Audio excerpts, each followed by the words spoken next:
Common in the morning. Common Sense Radio.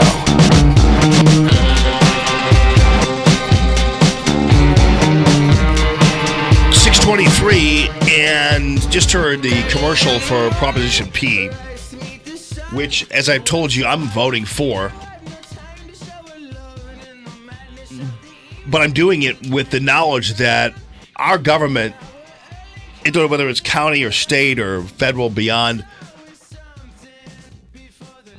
always will cut short the commitment to what the government's few roles are. And whether it be defense or border control or locally here, police, it's always seemingly the lowest priority for government. And when I hear Steve Stenger say, we want two police officers riding in a car together and we can't afford it, I know that they could afford it if they were responsible with the budget that they already have. But they're not. And it's not just Stenger who's at fault there. It's everybody on the county council and beyond, and it's all kinds of mechanisms. But you could afford it if you had the money. I mean, if you did like we all have to do, and that is budget the way we all have to do. When you live a life, when you have a budgetary constraint, do you punish your kids first? Do you decide that somehow you're going to scrimp on protecting your family? Absolutely not. You make that a priority. That should be a priority of yours. But in the county and beyond, it's just like the country. Where you have enumerated powers in the Constitution that basically are minimal, and the federal government is tasked with very few things, and yet is involved in all kinds of other things. They don't do it. Border security and our military, those are priorities constitutionally, but we don't for whatever reason deal with it. So I know that when push comes to shove, if Proposition P doesn't pass, our governments will screw law enforcement, as they always do. And they'll shortchange them and then blame you because you didn't vote for Proposition P. So the people who are stuck in the middle here are the law enforcement people who are constantly the people who are left out in the cold when push comes to shove. The St. Louis County does have the money to support the police. They just don't choose to budget wisely enough to make sure the money's there. So now where are we at? We're now in another situation where we have to ask for more money from people, and we have to hold what's basically a bake sale, again, to support our law enforcement. And if you don't vote for Proposition P, I guarantee you the governments are going to have an excuse to screw the police again. And that's why I'm voting for Proposition P. Because I know that basically I have to support our law enforcement. And I know that it's kind of like having to deal with the devil, but the bottom line is I know what's going to happen. And the only way to change this is to change who your government officials are eventually. And to be a voter who supports people who are fiscally responsible. Ask them when they're running what exactly they plan to do to make sure that law enforcement and public safety is a priority.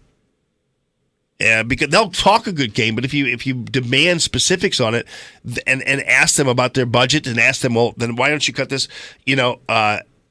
So at this point, what we need to do is we need to basically hold them accountable. But in the meantime, I know what they're going to do if they don't get this money. They're just going to have a more of an excuse not to do anything about law enforcement and about manning cars and supporting people.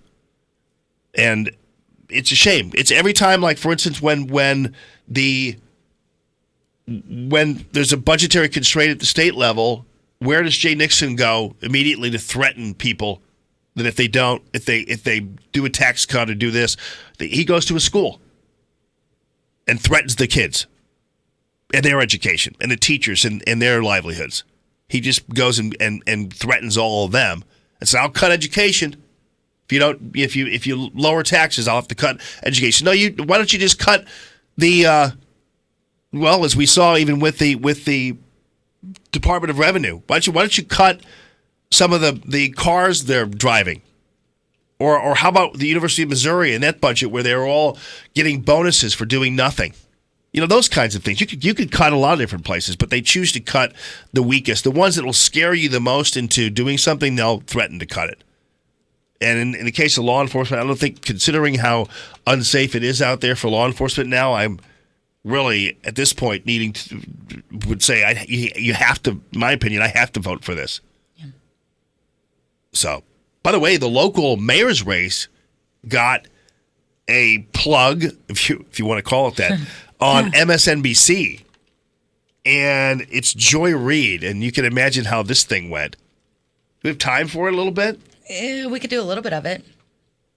Do you have an extra 30 seconds you can give me? I can. Let's do it. Check it out. One of the things that we here at AM Joy get asked about more than anything else by our faithful viewers, we call them readers, is what can we do?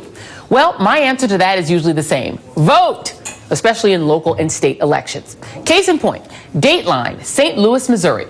About 10 miles from Ferguson, where Michael Brown was shot and killed by a then police officer in 2014. St. Louis recently held a Democratic primary to elect a new mayor. And since St. Louis is an overwhelmingly Democratic city, the Democratic primary is functionally the general election. The winner will almost certainly go on to be the mayor. Not this time. The winner of this year's mayoral primary was 64-year-old Linda Crewson, now likely to become the city's first female Linda mayor. Crewson. Crewson won by a mere 888 votes, 32% to 30.4% over second-place finisher Tashara Jones, a 44-year-old city treasurer who became a fixture of St. Louis's Black Lives Matter movement and was the favorite among the city's black majority. So why did Jones lose? Well, because she split the black vote with 4 other African-American candidates, all men, while Crewson, who was endorsed by the city's police union, didn't split her votes at all. Yeah, well, really, now we know that Joy Reid can do math. Covering the Linda Crewson race. Linda Crewson.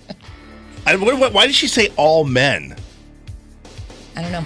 But I thought the same thing. Yeah. Not about race, but about sex, too. Silly.